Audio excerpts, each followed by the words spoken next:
নমস্কার বন্ধুরা, SB academic সেন্টারের প্রত্যেকটা ছাত্রছাত্রীকে স্বাগত।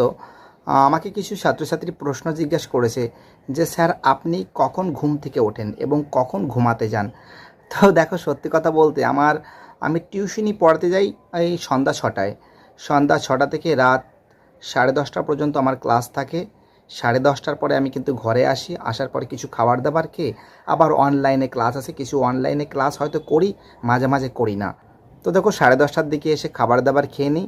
10:30টার দিকে খাবার দাবার খেয়ে তারপরে 11টা নাগাদ কিছু লাইভে ক্লাস টাইম পেলে করি আর কি, টাইম না পেলে করি না। তারপরে মাধ্যমিক হোক বা উচ্চ মাধ্যমিক হোক, এর যে সাজেশান আছে, বিভিন্ন নোটস আছে, সেইগুলো এডিট করতে হয়, টাইম লাগে। তো ঘুমাতে ঘুমাতে আমার মোটামুটি 1টার কাছাকাছি বেজে যায়। আবার ভোর 4:45 থেকে 5টার মধ্যে আমি ঘুম থেকে উঠি, কারণ ভোরবেলা ঘুম থেকে উঠলে ব্রেনটা খুবই ভালো থাকে, স্মৃতিশক্তি খুবই তুখার হয়। ভালো থেকো।